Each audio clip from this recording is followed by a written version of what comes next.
आज हम आप लोगों को 12C का कुछ बहुत विकल्पी जो नई किताब से हम पढ़ा रहे हैं कि नई किताब का प्रश्न है। नई किताब में सब प्रश्न दिया है।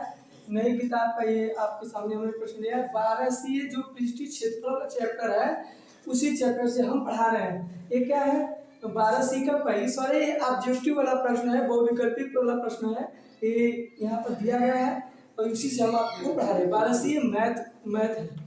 देखिए, एक 22 सेंटीमीटर आंतरिक किनारे वाले खोखले घन को 0.5 सेंटीमीटर व्यास वाले गोलाकार कंचों से भरा जाता है तथा कल्पना की जाती है कि घन का 1/8 स्थान भरा नहीं जा सकता है। तब घन में समावेशित होने वाले कंचों की संख्या बताना है।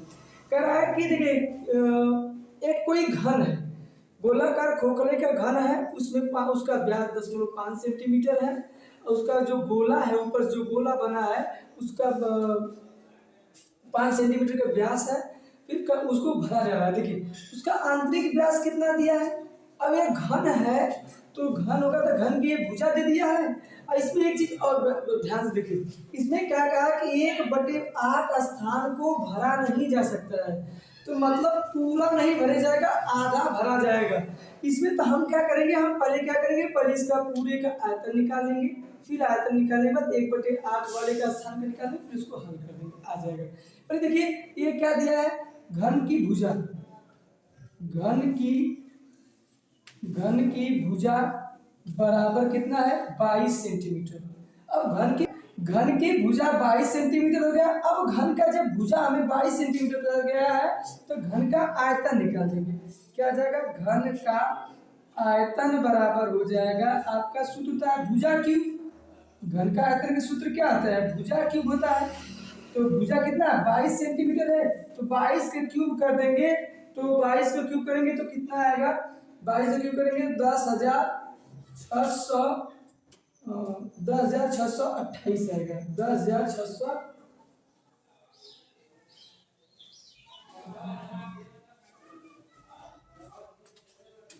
घन के आयतन की भुजा कितना होती है, भुजा क्यों होता है, तो 22 से क्यूब करेंगे 10,648 है। घन की भुजा का कितना, घन का आयतन कितना है, 22,648।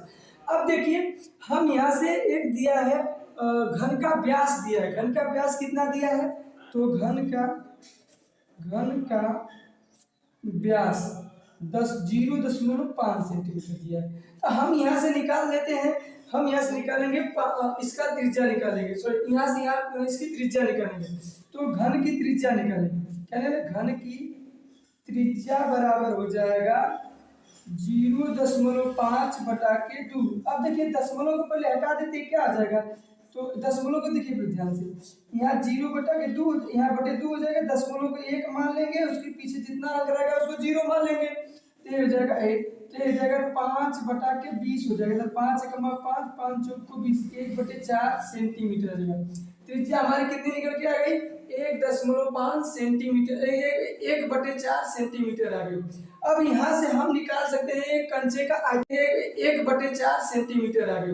अब यहाँ से हम निकाल सकते हैं एक कंचे का आयतन निकालेंगे। ठीक है, पहले एक कंचे का, अब यहाँ से घन की त्रिज्या हमने 1/4 सेंटीमीटर निकल गई है। घन की त्रिज्या कितना निकल गई, 1/4 सेंटीमीटर की निकल गई है। तो अब एक कंचे का आयतन निकालेंगे, मतलब एक गोली, जो कंचे मतलब गोली होती है, एक गोली का आयतन निकालेंगे। तो एक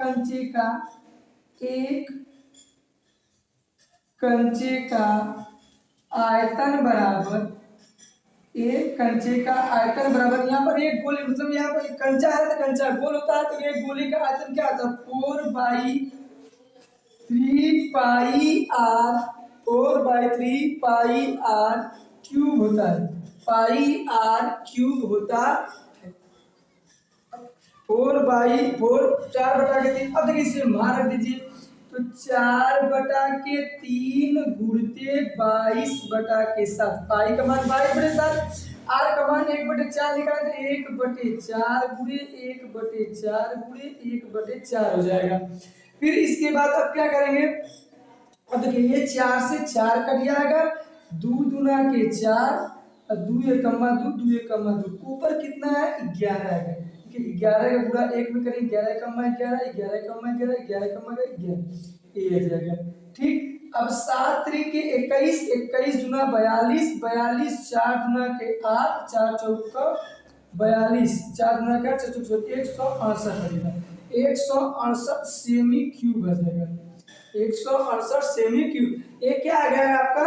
ये आपका हो गया, ये कंचे का आयतन निकल के आ गया है। अब हमें कंचे का आयतन पता चल गया है, घन का भी आयतन पता चल गया है। ठीक है, अब ये कंचे का आयतन हम निकाल लिए हैं। अब घन का कंचे से भरा भाग निकाल लेते हैं। अब जो घन है उसका कंचे से कितना भरेगा उसका भाग निकाल। तो घन का कंचे से भरा भाग निकाल लेते हैं। कंचे से भरा भाग निकाल लेते हैं। तो कितना भरा भाग है? अब देखिए, पहले कंचे पूरे घन का आयतन हमने क्या निकाला है? तो घन का आयतन हमने 10,648 निकाला है। तो 10,648 लिख देंगे माइनस। अब देखिए माइनस हम क्यों कर रहे हैं? माइनस इसलिए कर रहे हैं ताकि देखिए अब पूरे कंचे का देखिए जो घन है पूरे का आयतन तो हमें पता होगा 10,648 होता है। फिर 10,648 का 1/8 भाग नहीं भरेगा, तो हम 10,648 का 1/8 भाग निकाल देंगे। तो ये क्या हो जाएगा? वो भाग नहीं भरेगा, तो वो भाग निकाल के टोटल वाले भाग से घटा देंगे, तो हमें जो गोली से भरा जाएगा या कंचे से भरा जाएगा भाग, उसका आयतन होंगे वो वाला भाग हमको पता चल जाएगा। तो हम क्या करेंगे? 10,648 माइनस 10,648 गुणे 1/8, 10,648 गुणित 1/8 कर देंगे। इसको काट दीजिए। 8 कम्मा 8, यहाँ बचेगा 2, 26 हो गया। 8 त्रिके 24, फिर बचेगा 2, 24 हो गया। 8 त्रिके 21, 8 कम्मा 8 आ जाएगा। ये आपका आ गया, ये आपका आ गया 10,648 माइनस 1,331। अब ये आ गया। अब 10,648 में से इसको घटा देंगे तो हमें कंचा से जो भरा जाएगा या गोली से भरा हुआ भाग का पता चल जाएगा। तो 8 में से 1 जाएगा, 7 बचेगा। 4 में से 3 जाएगा, 1 बचेगा। फिर 6 में से 3 जाएगा, 3 बचेगा। और फिर 1 है तो 1 आ जाएगा इसके लिए 10, 10 में से 1 जाएगा तो 9,317 सेंटीमीटर क्यूब। ये क्या आ जाएगा? 9,317 सेंटीमीटर क्यूब हमारा ये क्या आ जाएगा? एक कंचे से भरा भाग है, ये उसका भाग है। ठीक है, ये कंचे से भरा भाग है। अब कंचों की संख्या निकालेंगे। तो कंचों की संख्या कैसे निकालेंगे? कंचों की संख्या निकालने के लिए हम क्या करेंगे? कंचों से भरा भाग रहेगा बट एक कंचे का आयतन कर देंगे। तो कंचों से भरा भाग पर लिखिए अब पूछा है कंचों की संख्या। तो कंचों की संख्या बराबर कंचों से भरा भाग, कंचों से भरा भाग बटा के एक कंचे का आयतन, एक कंचे का आयतन, ये इतना हो जाएगा। अब कंचों से भरा भाग कितना है? 9,317 है, 9,317 हो जाएगा। और फिर एक कंचे का आयतन कितना होता है? तो एक कंचे का आयतन हमने यहाँ पर निकाला है 11 बटा के 168, 11 बटा के 168। अब देखिए ये बटा के नीचे बटा है, ये क्या है? 11 बटे 168 थे, मूल बटा के नीचे बटा थे 168 जो है तो क्या जाएगा? ऊपर चला जाएगा। इसको लिख देंगे 9,317 बटा गुणे 168 बटा के क्या आ जाएगा? 11। अब 11 से देखिए कट रहा है तो काट देंगे। कौन का ये कटेगा?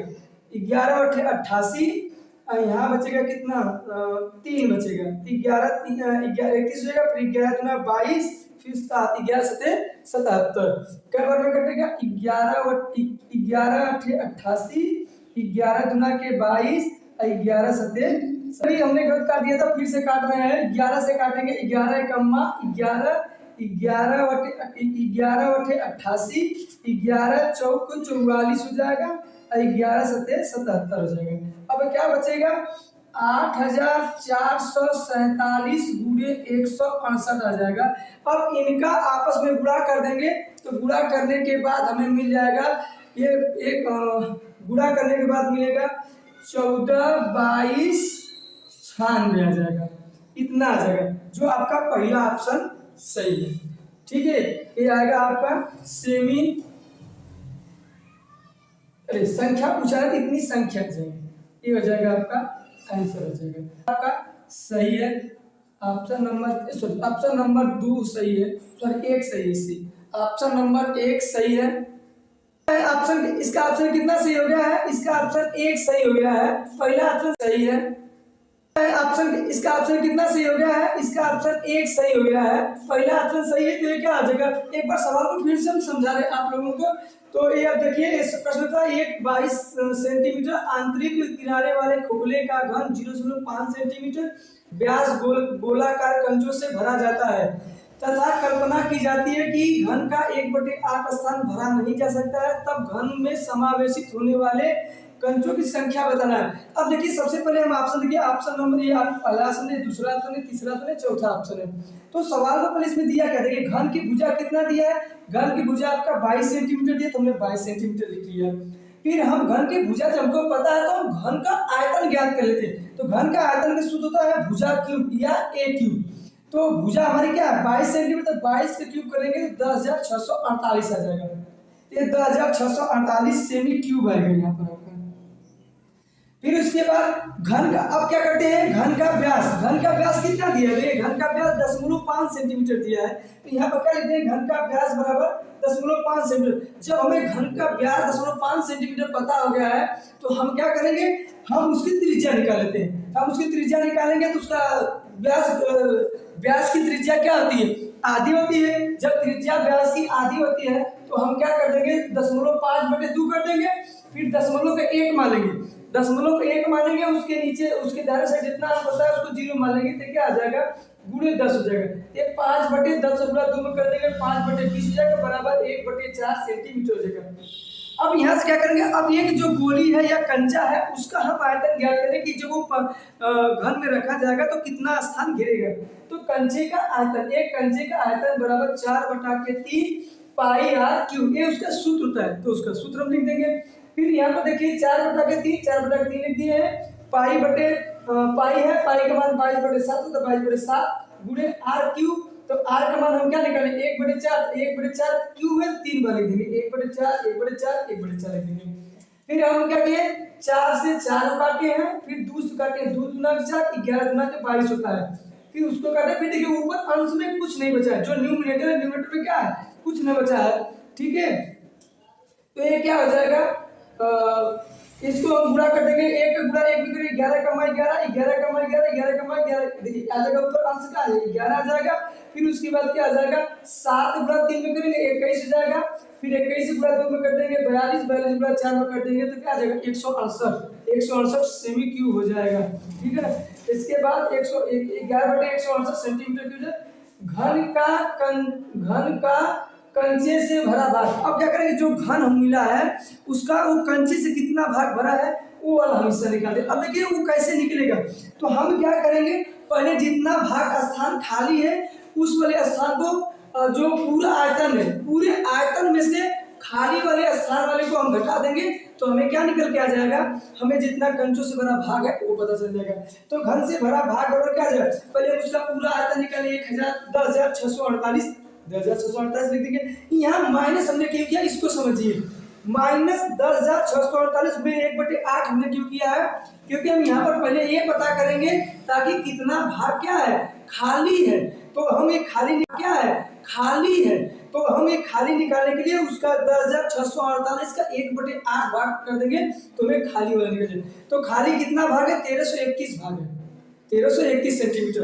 अब उसको पूरे आयतन में से 1331 सेंटीमीटर घन क्यूब क्या कर देंगे, घटा देंगे, तो 9,317 सेमी घन क्यूब में मिल जाएगा। ये अब देखिए, ये जो 9,317 सेंटीमीटर है ये पूरे भाग भरा हुआ है, ये भाग भरा हुआ किससे, कंचों से भरा है। अब कंचों की संख्या यहाँ से निकालिए, कंचों की संख्या बराबर कंचों से भरा भाग बटे एक कंचे का आयतन।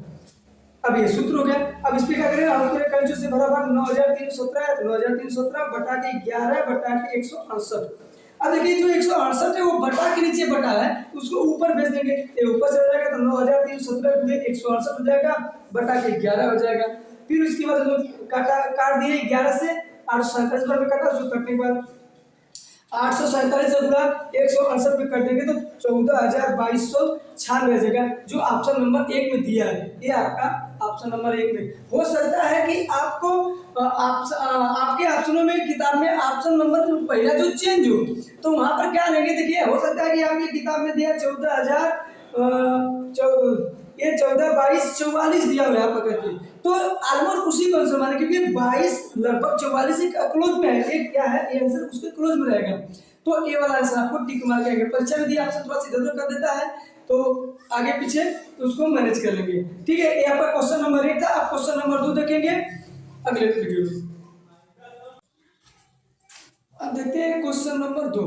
क्वेश्चन नंबर 2 दिया, कोई मिस्त्री ईंटों से बिमाओ 270 सेंटीमीटर, 300 सेंटीमीटर, 350 सेंटीमीटर की दीवार बनाता है। देखिए दीवार की बीमा दिया है, जिसमें प्रत्येक ईंट की माप 27.5 सेंटीमीटर, 11.5 सेंटीमीटर गुणे 8.7 सेंटीमीटर। यदि यह मान लिया जाए कि दीवार का 1/8 भाग मसाले से भरा जाता है, तो दीवार को बनाने में कितनी ईंट लगी। देखिए जो ईंट के बीच में जो मसाला लगाया जाता है, यही मान लिया गया है कि वो क्या है, पूरी दीवार का 1/8 भाग वो मसाले से भरा गया है।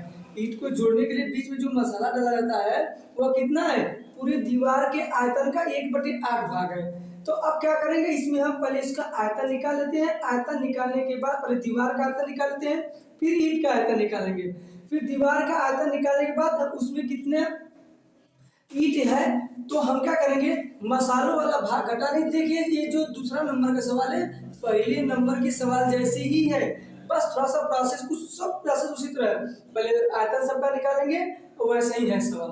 देखिए पहले क्या निकालते हैं, ये आपका होगा, यदि पहले क्या देखो,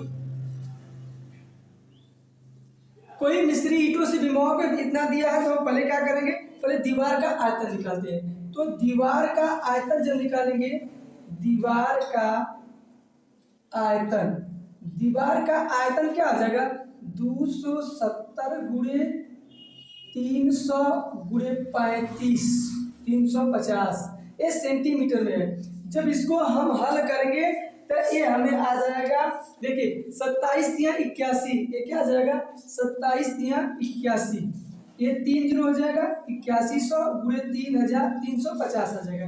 ये 8100 आ गया, 81,000 आ गया, 350। अब इसका जब इसमें गुणा कर देंगे तो ये क्या आ जाएगा, 28,000, 28, ये को गुणा करने का आ जाएगा 28, 35, 28, 35, 28, 35, 00004, 1400 हो जाएगा। ये आपका हो जाएगा।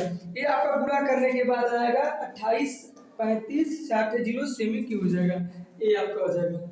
ठीक है, जब 270 गुणा 300 में करेंगे 27×81, 81 गुणा जब 35 में करेंगे तो 28, 35, ये 400 हो जाएगा। ये आ गया दीवार का आयतन आ गया। अब ये पूरी दीवार है, ये दीवार का पूरा आयतन ये है, इसमें मसाला से भरा भी है और ये ईंट भी लगी है। तो अब क्या करेंगे, यदि इसमें से हम मसालों वाला भाग घटा देंगे तो हमें ईंट पता चल जाएगा, ईंट कितना है उसका आयतन निकल जाएगा। तो हम क्या लिखेंगे, अब हम लिखेंगे एक ईंट का आयतन। सबसे पहले क्या करेंगे, एक ईंट का आयतन नहीं, पहले दीवार का भाग निकालते हैं, दीवार का भाग, शेष दीवार का भाग पर निकालते हैं। जो शेष क्या ईंट से बनी है उसका शेष दीवार का भाग, शेष दीवार का भाग निकालने के लिए देखिए हम क्या करेंगे, जो टोटल आयतन है, जो पूरा आयतन दिया है, पूरे आयतन में से हम क्या करेंगे, 1/8 भाग जो मसालों से भरा है उसको घटा देंगे तो हमारा शेष आयतन पता चलेगा। तो ये है 28, 35, 00 माइनस 28,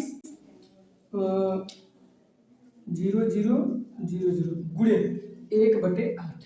अब इसको 8 से काट देंगे। अब इसको 8 से जब काटेंगे, इसको जब 8 से काटेंगे तो हमें आ जाएगा ये, इसको काटिए 8 से काटेंगे तो हमारा आ जाएगा 8 तरीके 24, 8 तरीके 24 हो जाएगा, 4 बचेगा 43, 8 पचे 40, 8 तरीके 24, 8 24 हो जाएगा, फिर यहाँ 4 बचेगा 43, 8 पचे 40 हो जाएगा, फिर 35 हो जाएगा, फिर 8 चौको 32, फिर 30 हो जाएगा, 8 चौको 32 हो जाएगा, फिर 8 तरीके 24, फिर 8 पचे 40, फिर एक जीरो जाएगा। ये 35 43 43 350 35 43 35 43 50 आएगा, 35 43 50। गलती है,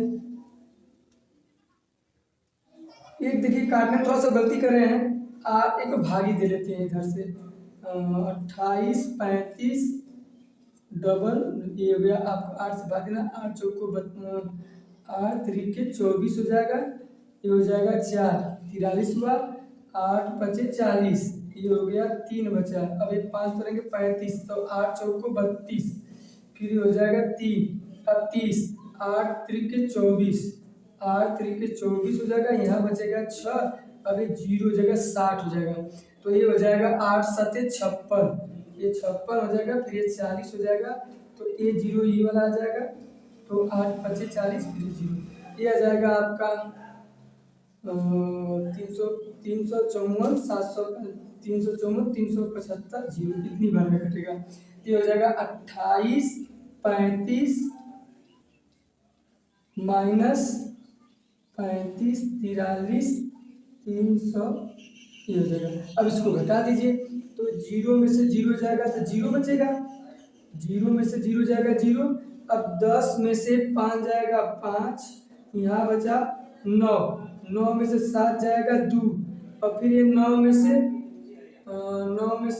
3 जाएगा 6, अब यहाँ 4 में से 3 जाएगा 1, फिर यहाँ 3 बचा 3, 13 में से 4 जाएगा 9, और फिर यहाँ बचा 7, 7 में से 5 जाएगा 2,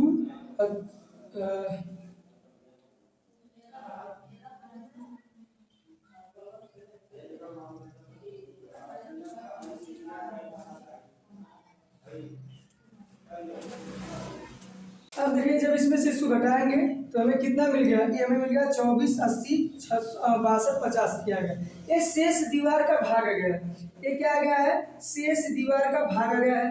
अब एक ईंट का आयतन निकाल देते हैं, तब देखेंगे एक ईंट का आयतन, एक ईंट का आयतन बराबर हो जाएगा, ये हो जाएगा 22.5 सेंटीमीटर, 22.5 गुणित 11.25 गुणित 8.75। अब इनको देखिए, इनका गुणा आपस में कर देंगे, इनका गुणा करने के बाद आएगा, इसका गुणा करने के बाद आएगा 2214.844 आ जाएगा, ये आ गया। जब इनका पूरा करेंगे तो एक आ गया, एक ईंट का आयतन आ गया। जब एक ईंट का आयतन आ गया तब यहाँ से क्या करेंगे, हम शेष ईंटों की संख्या निकालेंगे। अब क्या करेंगे, अब एक ईंट का आयतन निकल गया, तब शेष दीवार के वाले भाग में कर देंगे तो क्या आ जाएगा, एक ईंट का। अब देखिए आगे, अब क्या करेंगे, अब ईंट की संख्या बराबर ईंटों की संख्या बराबर शेष दीवार का भाग, शेष दीवार का भाग बटा के एक ईंट का आयतन, एक ईंट का आयतन ए है। अब शेष दीवार का भाग कितना निकल गया है, इतना है, इसको कर देंगे 24 80 62 50, ये आ गया है, बटा के ये हो जाएगा 2214.844। अब ये आ गया, अब ये दशमलव में आया तो इसे एक बदल देंगे, ये हो जाएगा दशमलव में एक मानेंगे, उसकी दाहिने साइड तो जितना जीरो था उसको कर देंगे, ये आ जाएगा, ऊपर गुणा कर दीजिए। अब ये बटे में है तो इसको ऐसे कर दीजिए, ये हो जाएगा 24 80 62 50 बटा के हो जाएगा 22 14 844। ये बटे क्या आ जाएगा 1000। अब 1000 देखिए बटा के नीचे बटा है, उसको ऊपर भेज देंगे तो ये हो जाएगा आपका 24 80 62 50 बटा के गुणते 1000, गुणते कितना आ जाएगा 1000 के नीचे लिखेंगे 22 14 844। बस अब इसका इसमें भाग देके हल कर देंगे तो ये आ जाएगा हमारा। भाग देके हल करिए तो देखिए,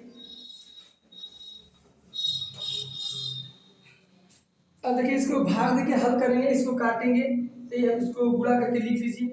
ये आ जाएगा 24 80 62 50, फिर ये 3 जीरो में जुड़ जाएगा, फिर हो जाएगा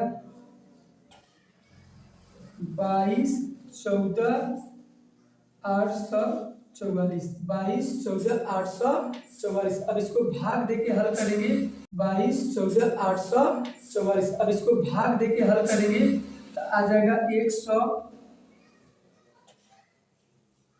119 दशमलव 119 1119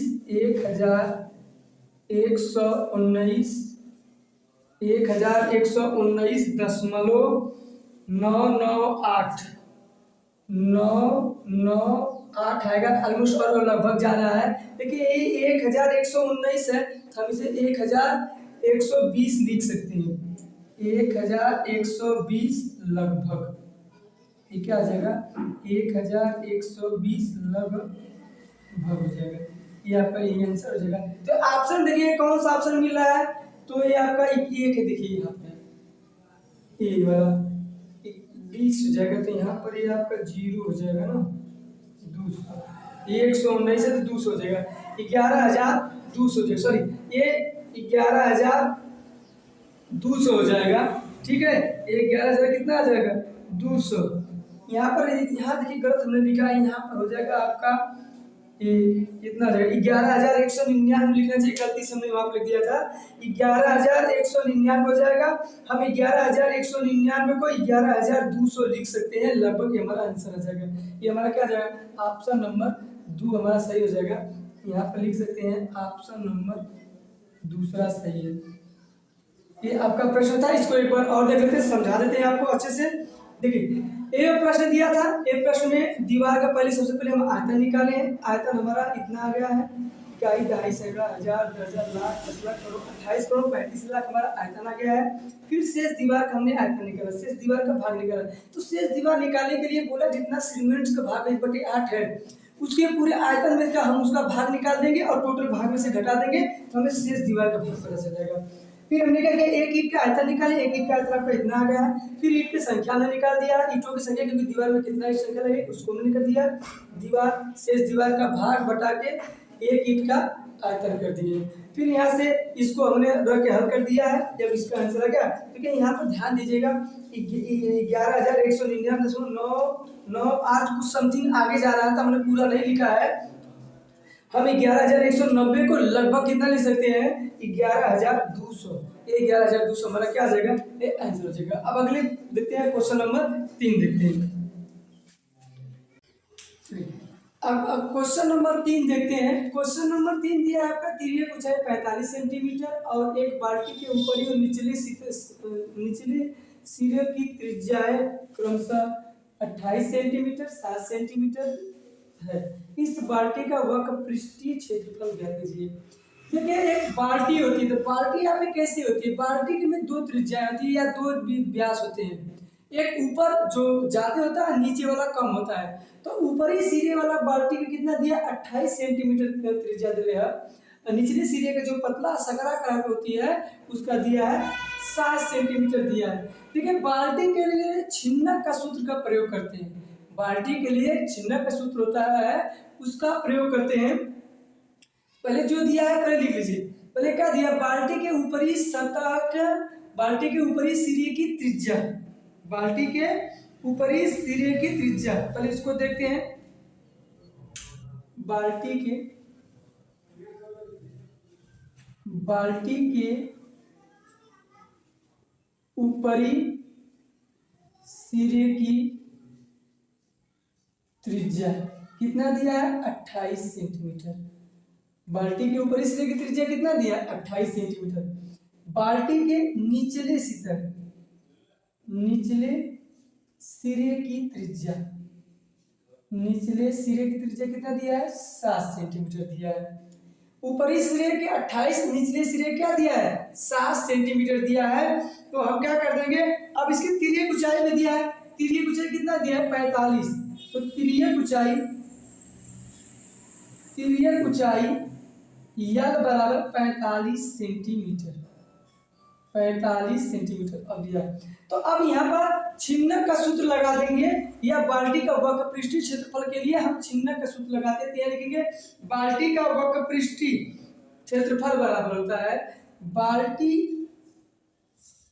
बाल्टी का वक्रपृष्ठीय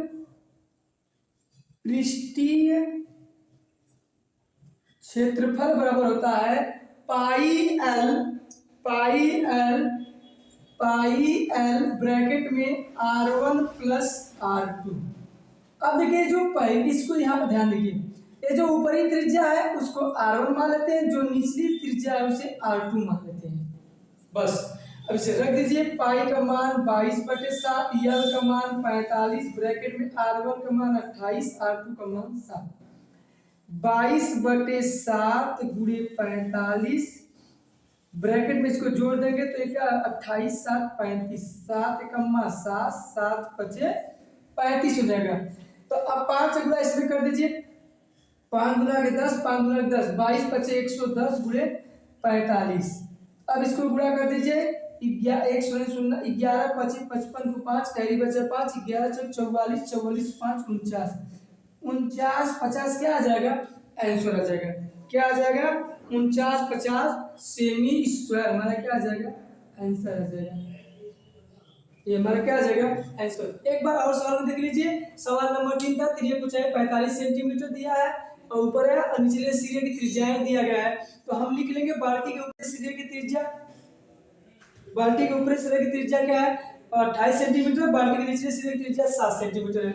तिर्यक ऊंचाई बराबर हो जाएगा 45 सेंटीमीटर, बाल्टी का वक्रपृष्ठीय क्षेत्रफल पाई आर होता है या छिन्नक का सूत्र होता है, तो ये लगा देंगे। फिर उसको हमने हल कर दिया, हल करने के बाद क्या है 49 50 क्या आ गया बाल्टी का वक्रपृष्ठीय क्षेत्रफल। अब आगे देखते हैं क्वेश्चन नंबर 4 देखेंगे। देखिए अब देखते हैं क्वेश्चन नंबर 4 देखते हैं। क्वेश्चन नंबर 4 दिया है कि दवाई का एक कैप्सूल 0.8 सेंटीमीटर व्यास वाले एक बेलन का आकार का है, जिसके दोनों सिरों पर 2 अर्धगोले लगे हुए, संपूर्ण कैप्सूल की लंबाई 2 सेंटीमीटर है। इस कैप्सूल की धारिता बताइए। क्वेश्चन देखिए, अब एक कैप्सूल है, कैप्सूल आप देख रहे हैं, देखिए इस पे 2 बेल है, ये देखिए इस पे क्या है, इस पे कैप्सूल पे दोनों सिरों पे क्या लगा अर्धगोला लगा है, ठीक है। और कह रहा है कि कैप्सूल का व्यास कितना है, कैप्सूल का व्यास 0.5 सेंटीमीटर। देखिए जो कैप्सूल का व्यास होगा वो अर्धगोले का भी व्यास होगा, जो कैप्सूल का व्यास होगा वही क्या होगा अर्धगोले का व्यास होगा। कैप्सूल की कुल लंबाई 2 सेंटीमीटर दी है, इसकी धारिता पूछ रहा है। तो पहले लिखेंगे कैप्सूल का व्यास बराबर अर्धगोले का व्यास बराबर 0.5 सेंटीमीटर, ये लिखेंगे। कैप्सूल का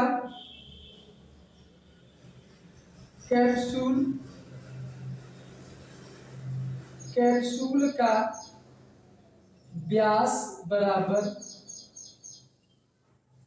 अर्धगोले का व्यास बराबर 0.5 सेंटीमीटर। ये दोनों बराबर है, दोनों में क्या आ जाएगा बराबर हो जाएगा। अब यहां से हम त्रिज्या निकाल लेते हैं, तो त्रिज्या R बराबर 0.5 बटा के 2, दशमलव के 1 मान लेंगे, उसके दाहिने साइड 1 अंक 1 0, ये 5/10 5 × 20 1/4 क्या आ जाएगा 1/4 हो जाएगा। और 1/4 को हम जब दशमलव बदलेंगे तो 0.25 सेंटीमीटर हो गया। ये त्रिज्या हो गई, यहाँ से हमने त्रिज्या निकाल लिया और गोले का व्यास दे दिया। अब यहाँ से हम क्या करेंगे कैप्सूल के बेलनाकार भाग की लंबाई, कैप्सूल के बेलनाकार भाग की लंबाई, कैप्सूल के बेलनाकार भाग की लंबाई ज्ञात करना है। तो कितना दिया है, पहले हम देखिए कैप्सूल के बेलनाकार भाग की लंबाई ज्ञात करना है। देखिए कैप्सूल का ये पूरा कैप्सूल है, मीन बेलनाकार वाला भाग क्या है, बेलनाकार वाला भाग देखिए यहाँ से, बेलनाकार वाला भाग आपका यहाँ से देखिए है, बेलनाकार वाला यहाँ से लेके यहाँ तक क्या है, बेलनाकार। बस इसकी लंबाई ज्ञात करना है। तो हम टोटल लंबाइया में से हम जो पूरी लंबाई है उस लंबाई में से अब ये जो अर्धगोला है, दोनों अर्धगोला की लंबाई को घटा देंगे पूरी लंबाई में से, तो हमें बेलनाकार लंबाई पता चलेगा ना। तो वही करते हैं, पूरी लंबाई कितना है 2 सेंटीमीटर माइनस, अब देखिए इसकी देखिए व्यास कितना है, व्यास 0.5 सेंटीमीटर के, त्रिज्या कितना निकला है 0.25। अब 0.25 सेंटीमीटर है, दो गोला है तो 0.25 दो बार जुड़ेगा तो 0.25 हो जाएगा यहाँ पर। तो ये हो जाएगा 2 माइनस 0.50, ये आ जाएगा 1.5 सेंटीमीटर। ये कितना आ जाएगा, कैप्सूल के बेलनाकार भाग की लंबाई कितना है 1.5 सेंटीमीटर निकल के आएगी। कैप्सूल के बेलनाकार भाग की लंबाई कितना है, धारिता, कैप्सूल के आयतन की धारिता, कैप्सूल के आयतन की धारिता बराबर। अब यहाँ ध्यान दें प्रश्नावली हम लोग चैप्टर नंबर 12 है ना, मिट गया, ध्यान देखिए चैप्टर नंबर 12 पढ़े हैं और ये नई बुक से हम लोग पढ़े 12C। ये नई मनोरे की नई किताब है, डॉक्टर मनोरे की नया सत्र नया एडिशन है, 24-25 के एडिशन से हम लोग पढ़ रहे हैं। तो यहाँ पर 12C है और पुरानी किताबों में दूसरा चैप्टर ये है, ठीक है, न्यू बुक से हम लोग पढ़ रहे हैं। तो कैप्सूल के आधार की धारिता, अब कैप्सूल के आयतन की धारिता हमें ज्ञात करना है। तो क्या करें, बेलना भाग का आयतन बराबर अर्धगोले का आयतन। जब कैप्सूल के आयतन की धारिता बराबर हो जाएगा बेलनाकार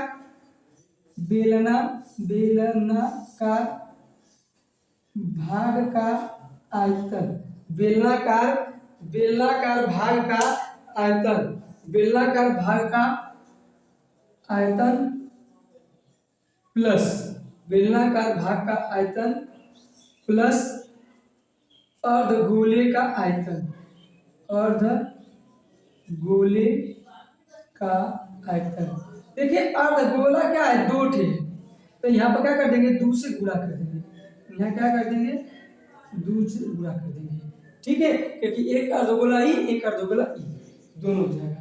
अब इसे हल कर लीजिए। अब बेलनाकार भाग का आयतन निकालना है। बेलनाकार भाग का देखिए ये बेलनाकार भाग का आयतन दिया है प्लस 2 गुणे अर्धगोले का आयतन। तो बेलनाकार भाग का आयतन का सूत्र होता है पाई आर स्क्वायर एच होता है, पाई आर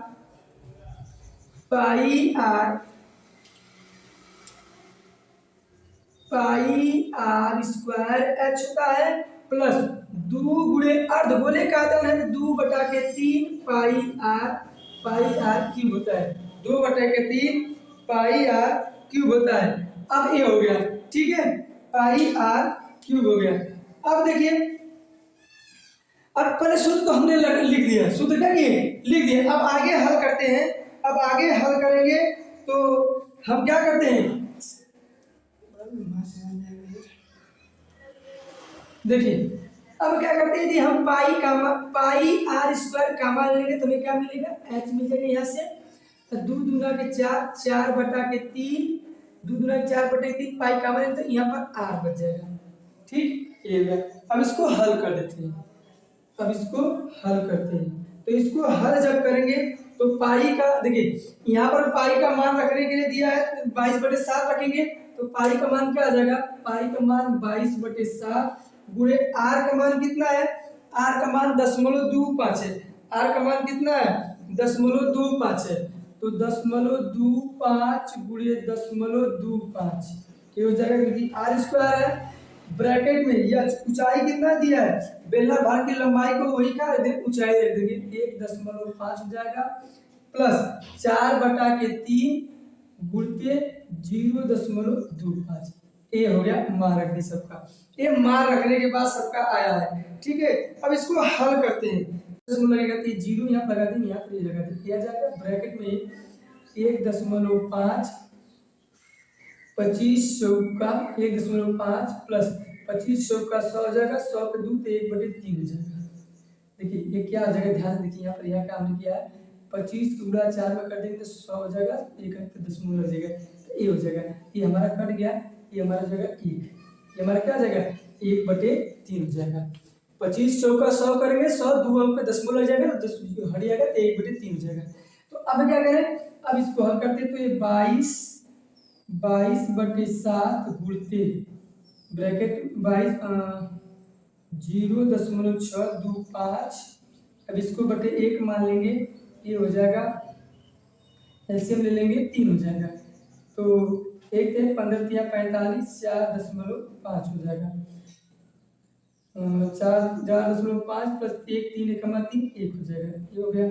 तो 22/7 गुणते 0.625, फिर ये हल करेंगे तो 1 45 क्या ये हो जाएगा, 5 में 4 में जोड़ेंगे 5, ये हो जाएगा 5.5/3 हो जाएगा, 5.5/3 हो जाएगा, ये हमारा हो जाएगा। देखिए अब यहाँ पर देखिए थोड़ा सा हमने मिस्टेक किया है, इसको यहाँ पर थोड़ा देख लीजिए, यहाँ पर हमसे मिस्टेक हुआ है।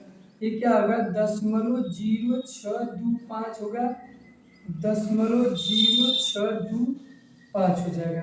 देखिए इसको जब हम गुणा करेंगे 22 गुणा 0.0625 गुणे 0.5 में करेंगे तो हमारा गुणा करने के बाद हमारा आ जाएगा, ये हम जब इसको गुणा इसमें करेंगे ये हमारा आ जाएगा 7.56, ये आ जाएगा 7.5625 आएगा। ये कितना आ जाएगा, 7.5625 आएगा, बटा कितना कर देंगे 21। जब इसके भाग देंगे, इसको भाग 21 से उसमें भाग दे देंगे, ये हमारा आ जाएगा। इसको हल करेंगे तो ये हमारा आ जाएगा 0.36011085 आएगा, 0.361085 इतना आएगा। तो अब देखिए इसको इतना दे दिया है, अब इसको ऑप्शन देखिए ये नहीं मिल रहा है, बल्कि ये दिया है ना, इसको क्या लिखेंगे, हमारा आंसर आएगा 0.36, ये हमारा सेमी क्यूब आ जाएगा आंसर। ये क्या आ जाएगा, सेमी क्यूब हमारा आंसर आएगा। एक बार सवाल को और देख लेते हैं। एक दवाई का कैप्सूल है 0.5 सेंटीमीटर वाले एक बेलनाकार के आकार का है, जिसके दोनों सिरों के पर 2 अर्धगोले लगे हुए हैं। संपूर्ण कैप्सूल की लंबाई 2 सेंटीमीटर, एक कैप्सूल की धारिता बताना है। ऑप्शन दिया है, ये आपका है कैप्सूल का व्यास अर्धगोले का व्यास बराबर 0.5 सेंटीमीटर, त्रिज्या r है तो यहाँ से r हम निकाल दिए हैं। और फिर कैप्सूल के बेलनाकार की भाग की लंबाई टोटल 2 सेंटीमीटर है, इसमें दोनों गोले का अर्धगोले का हम क्या कहें त्रिज्या जोड़ के घटा देंगे तो हमें क्या आ जाएगी, इस कैप्सूल के बेलनाकार भाग की लंबाई आ जाएगी। कैप्सूल के आयतन की धारिता निकालने के लिए हम क्या करेंगे, बेलनाकार भाग का आयतन बराबर दोनों अर्धगोले का आयतन निकाल देंगे तो हमें क्या पता चल जाएगा, कैप्सूल की धारिता आ जाएगी। फिर इसको हमने हल किया है। और फिर कैप्सूल के बेलनाकार की भाग की लंबाई टोटल 2 सेंटीमीटर है, इसमें दोनों गोले का अर्धगोले का हम क्या कहें त्रिज्या जोड़ के घटा देंगे तो हमें क्या आ जाएगी, इस कैप्सूल के बेलनाकार भाग की लंबाई आ जाएगी। कैप्सूल के आयतन की धारिता निकालने के लिए हम क्या करेंगे, बेलनाकार भाग का आयतन बराबर दोनों अर्धगोले का आयतन निकाल देंगे तो हमें क्या पता चल जाएगा, कैप्सूल की धारिता आ जाएगी। फिर इसको हमने हल कर दिया है, हल करके हमने इसको सॉल्व किया, ये आंसर आएगा। ऑप्शन नंबर 1 हमारा क्या सही है, हमारा ऑप्शन नंबर 1 सही है। ऑप्शन नंबर 1, ऑप्शन नंबर 1 हमारा सही है, ऑप्शन नंबर 1 ये है सही, ये हमारा ऑप्शन नंबर 1 सही है। अब देखिए ये हमारा क्वेश्चन था, क्वेश्चन हमने सॉल्व सब कर दिया। अब आगे क्वेश्चन नेक्स्ट वीडियो में देखेंगे। क्वेश्चन नंबर 5 देखें। क्वेश्चन नंबर 5 है आपका, एक ही आधार की त्रिज्या वाले 2 ठोस अर्धगोलों को उनके आधारों के अनुदिश जोड़ दिया गया है, तब नए ठोस का वक्रपृष्ठीय क्षेत्रफल ज्ञात कीजिए। ठीक है, तब नए ठोस का वक्रपृष्ठीय क्षेत्रफल ज्ञात कीजिए। अब देखिए क्वेश्चन नंबर है 5, 4 क्वेश्चन हमने सॉल्व कर दिया, 1 2 3 4 वीडियो में है, सब देख लीजिए। अब क्वेश्चन नंबर एक क्या है, क्वेश्चन नंबर 5 है। क्वेश्चन नंबर 5 क्या है, देखिए क्या दिया है, अर्धगोले का वक्र पृष्ठीय क्षेत्र लिखेंगे, अर्धगोले का अर्धगोले का अर्धगोले अर्धगोले का वक्र पृष्ठीय क्षेत्रफल बराबर, वक्र पृष्ठीय क्षेत्रफल बराबर 2 pi r square, 2 pi r square होता है। अब देखिए 2 पाई आर स्क्वायर होता है। अब ध्यान देकर करा कि एक ही आधार की त्रिज्या वाले दो ठोस अर्धगोलों को उनके आधारों के अंतरिक्ष जोड़ दिया जाता है। पहले आप फिगर इसका बनाते हैं। देखिए ये क्या हुआ, ये आपका एक अर्धगोला हो गया, ये क्या हो गया, एक आपका अर्धगोला हो गया, ठीक, और फिर एक अर्धगोला ए है,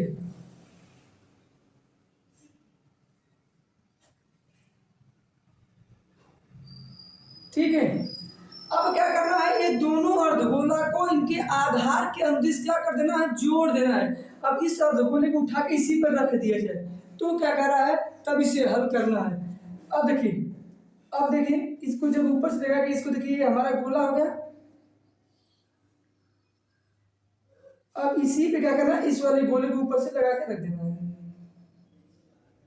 बस यही अर्धगोला आ गया। अब इसके पूरे ठोस का क्या बताना है, वक्र पृष्ठीय क्षेत्रफल बताना है। अब इसे पूरे ठोस से क्या बताना है, वक्र पृष्ठीय क्षेत्रफल बताना है। तो अब देखिए 2 पाई आर स्क्वायर है, ठीक है। अब देखिए दो अर्धगोला है, दोनों अर्धगोलों का क्षेत्रफल, दोनों अर्धगोला जुड़ रहे हैं एक दूसरे के। देखिए एक वाले का अर्धगोले का वक्र पृष्ठीय क्षेत्रफल क्या है, 2 पाई आर स्क्वायर का। अभी एक अर्धगोले का है, अब दोनों जब जुड़ेंगे तो दूर हो जा रहा है, तो क्या करेंगे, 2 pi r square plus 2 pi r square. एक क्या जगह दोनों जुड़ रहा है तो यहाँ से प्लस सिंबल लगना है, ठीक है, इसलिए क्या रहा है, प्लस का सिंबल लगा है, ठीक। अब इन दोनों को जोड़ देंगे तो 2 2 क्या आ जाएगा, 4, 4 पाई आर स्क्वायर हमारा क्या आ जाएगा, आंसर हो जाएगा 4 पाई। ये हमारा देखिए पहले आंसर, ये हमारा आंसर से जाएगा। क्वेश्चन नंबर 5 था, एक बार और समझ लेते हैं। क्या एक ही आधार त्रिज्या वाले दो ठोस अर्धगोलों को उनके आधार के अंतरिक्ष जोड़ दिया जाता है तो नए ठोस का वक्र पृष्ठीय क्षेत्रफल होगा। ये ऑप्शन था आपसे। देखिए अर्धगोले का वक्र पृष्ठीय क्षेत्रफल का सूत्र होता है 2 पाई आर स्क्वायर होता है, ठीक। तो 2 पाई आर स्क्वायर है, तो ये दो गोला है, दो अर्धगोला है, दोनों को जोड़ा जा रहा है, तो एक गोले का 2 पाई आर स्क्वायर, एक गोले का 2 पाई स्क्वायर, दोनों को जोड़ देंगे तो क्या आ जाएगा, 4 पाई स्क्वायर। इसका फिगर ऐसे बन गया। अब क्वेश्चन नंबर 6 देखते हैं अगले वीडियो। अब क्वेश्चन नंबर 6 देखते हैं। क्वेश्चन नंबर 6 है, त्रिज्या 8 सेंटीमीटर और ऊंचाई यस क्योंकि दो त्रिज्या मिला देंगे तो आगे व्यास बन जाएगा, ठीक है, वाले एक लंबवृत्तीय बेलन में ठीक समावेशित हो जाता है, ठीक समावेशित होने वाले गोले का व्यास है। अब देखिए क्या कर रहा है कि एक लंबवृत्तीय बेलन है, देखिए एक किसी कोई क्या है, एक बेलन है जिसकी त्रिज्या r है और उसको ऊंचाई क्या है, ऊंचाई त्रिज्या से ज्यादा है, अधिक है, बड़ा है। तो एक लंबवृत्तीय बेलन में उसे ठीक से क्या किया जाता है, समावेशी मतलब से उसी में डाल दिया जाता है, तो होने पर वाले गोले का व्यास होगा। अब ध्यान से देखिए, मान लीजिए लंबवृत्तीय बेलन, ये क्या है, लंबवृत्तीय बेलन, ये बेलन है। अब इसी बेलन में हमें क्या करना है, इसी बेलन में हमें वो आर त्रिज्या वाला एक जो गोला है उसी को डालना है, समावेशित करना है। तो अब इसको ऐसे इसी में डाल देंगे, ये हो गया, ये हम इस गोला को इसी में डाल दिए हैं। अब ध्यान से देखिए, अब देखिए, अब जितना देखा आर त्रिज्या वाले एक लंबवृत्तीय, अब इस बेलन के देखिए, अब क्या ये बेलन है, इसकी त्रिज्या कितना दिया है, आर दिया है, इसकी त्रिज्या कितना दिया है, आर सेंटीमीटर है, और ऊंचाई कितना दिया है, एच सेंटीमीटर, ऊंचाई कितना है, एच सेंटीमीटर, ये ऊंचाई होगी, तो ऊंचाई एच सेंटीमीटर दिया है। तो क्वेश्चन पूछा है कि वाले गोले का व्यास बताना है। अब ये गोले का व्यास बताना है, ध्यान से देखिए। अब देखिए अभी कोई गोला है, वृत्त है, तो पहले ध्यान देखिए, ये आर त्रिज्या है तो ये इसको यहाँ से मिला देंगे तो ये भी आर हो जाएगा, ये भी आ जाएगा, ये भी है। अब दोनों आर आर मिल जाएंगे तो हमें व्यास बराबर क्या आता है, व्यास बराबर सूत्र ही होता है 2r होता है बस। जब व्यास बराबर हमें पता है 2r होता है तो इसका भी त्रिज्या तो वही होगा r, और इसका भी त्रिज्या वही होगा r, तो आर आर मिला देंगे तो व्यास हो जाएगा 2r, 2 व्यास हो जाएगा, ये क्या आ जाएगा। तब यहाँ पर लिखेंगे गोले का व्यास बराबर, गोले का गोले का व्यास बराबर सूत्र होता है 2r। अब ये क्या है, दोनों आर मिलके क्या आ जाएंगे 2r आ जाएंगे, तो ये में क्या 2r, ये सही है, ये हमारा आंसर क्या आ जाएगा, आंसर दूसरा सही हो जाएगा, आंसर नंबर 2 हमारा क्या आ जाएगा, सही हो जाएगा, ये हो जाएगा आंसर नंबर 2। अब देखिए एक बार सॉल्व को फिर से ध्यान में देख लीजिए। आर त्रिज्या और आर सेंटीमीटर ऊंचाई वाले एक लंबवृत्तीय बेलन में ठीक समावेशित होने वाले गोले का व्यास इतना दिया है, इस आपका ऑप्शन दिए हैं, तो बस ये सूत्र याद रखना, वो छोटी सी सवाल थी, इस सूत्र पे ही आधारित है, ठीक है। अब क्वेश्चन नंबर 7 देखते हैं, इसके बाद क्वेश्चन नंबर 7 रहेगा। अब क्वेश्चन नंबर 7 है, क्वेश्चन नंबर 7 देखते हैं। कहा एक लंबवृत्तीय शंकु में उसके आधार के समांतर खींचे गए तल द्वारा काटा गया अनुप्रस्थ काट होता है एक। कह रहा देखिए ध्यान देखिए, एक लंबवृत्तीय शंकु है, उसके आधार के समांतर, पहले एक लंबवृत्तीय शंकु पर देखिए कैसे बनेगा।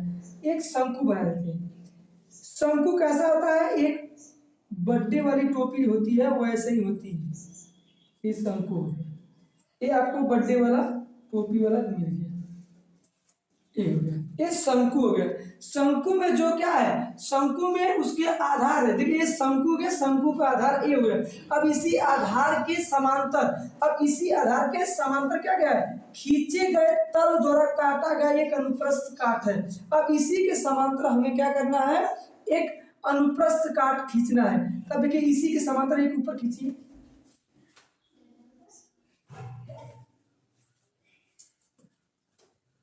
देखिए अब इसी से जो शंकु था, शंकु के आधार के अनुप्रस्थ एक हमने क्या किया, एक ऊपर की तरफ, ऊपर एक क्या किया, ऊपर के तल में एक अनुप्रस्थ काट दिए, तो ये कैसा दिखेगा उसको बताना है, तो वो है ये क्या हो सकता है। अब देखिए इसी के अकॉर्डिंग खींचना था, इसी अकॉर्डिंग हमने एक ऊपर अनुप्रस्थ काटा है, तो ये कैसा दिख रहा है, वृत्त है, शंकु का चिन्हक है, गोला है, अर्धगोला। ध्यान से देखिए इसमें दो चीज वाली बात हो सकती है।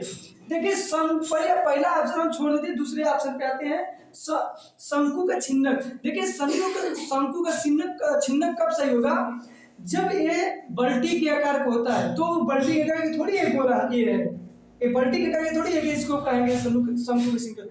गोला तो छोड़े रहिए, अर्धगोले पे आते हैं। अर्धगोला आपका ऐसा होता है, ये ऐसा थोड़ी दिख रहा है क्यों ऐसा उसको कहेंगे, जब ये ऐसा नहीं दिख रहा है तो ये भी ऑप्शन नहीं है, मतलब पहला ऑप्शन दूसरे का ऑप्शन गलत हो गया और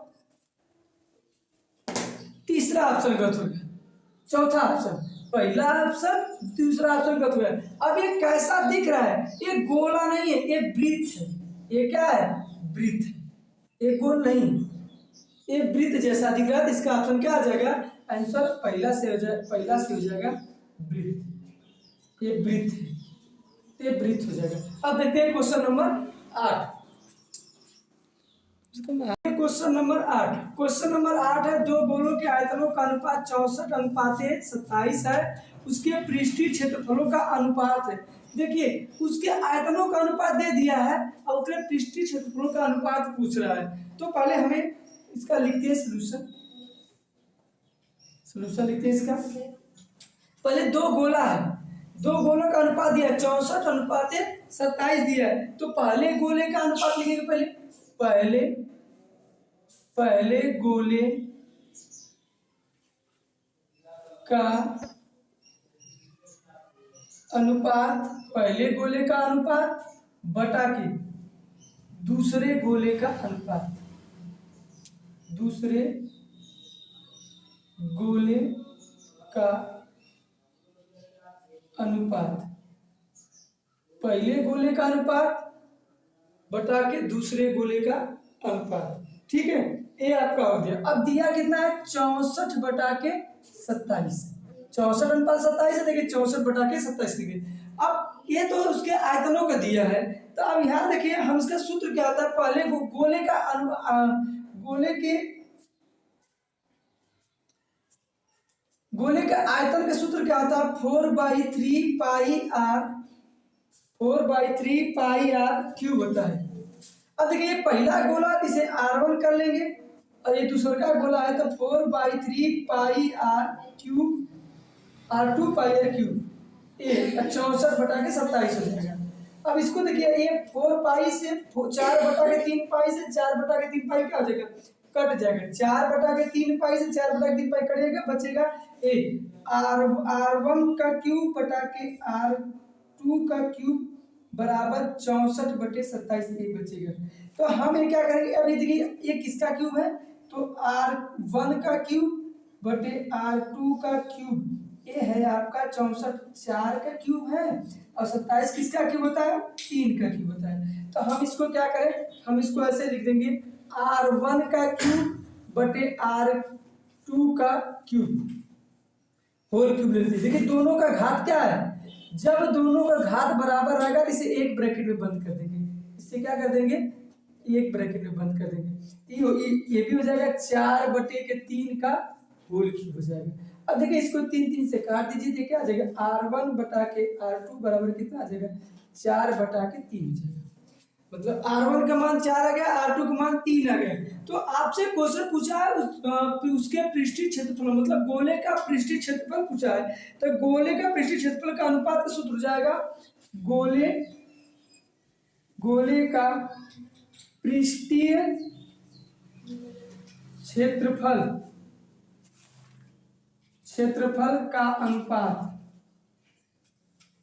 बराबर पहले गोले का अनुपात बटा के दूसरे गोले का अनुपात। तो 4 पाई ये आपका सूत्र है 4 पाई R1 4 पाई R स्क्वायर 4 पाई R1 स्क्वायर बटे 4 पाई R2 का स्क्वायर, ये आ जाएगा।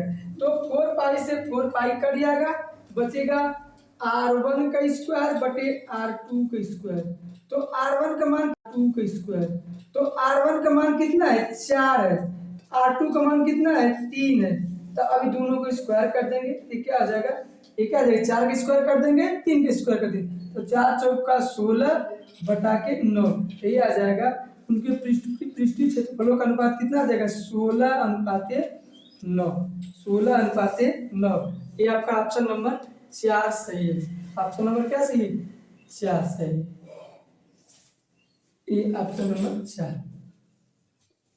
ये भी आपका आंसर हो गया। एक क्वेश्चन नंबर 8 था। दो गोलों के, एक बार इसको फिर देख लीजिए, दो गोलों के आयतनों का अनुपात 64:27 है, उसके पृष्ठीय क्षेत्रफलों का अनुपात है। देखिए उसके आयतनों का अनुपात दे दिया, पृष्ठीय क्षेत्रफलों का अनुपात पूछ रहा है, तो यहाँ से पहले क्या करेंगे, दोनों त्रिज्या का मान निकालेंगे। एक त्रिज्या को हम R1 मान ले लेंगे, एक त्रिज्या को R2 ले लेंगे। अब देखिए पहले गोले का अनुपात बटे दूसरे गोले का अनुपात 64/27, फिर उसके गोले का आयतन का सूत्र होता है 4/3 पाई आर क्यूब, ये 4/3 पाई आर क्यूब। एक को R1 मान लेंगे, एक को R2, तो 4/3 पाई से 4/3 पाई कैंसिल हो जाएगा, बचेगा R1 का क्यूब बटे R2 का क्यूब, ये हो जाएगा 64/27। इसको हल करेंगे तो ये क्या आ जाएगा? 4/3 का क्यूब, 3 से कट जाएगा, तो R1 का मान 4, R2 का मान 3 हो जाएगा। गोले का पृष्ठीय क्षेत्रफल का अनुपात 4 पाई R1 के स्क्वायर बटे 4 पाई R2 का स्क्वायर। अभी हो जाएगा R1 के स्क्वायर बटे R2, R1 का मान 4 दिया है तो 4 रख देंगे, R2 का मान 3 है, 3 रख देंगे, तीनों को रख के दोनों को स्क्वायर कर देंगे, 16/9 आ जाएगा। ये ऑप्शन नंबर 4 सही था।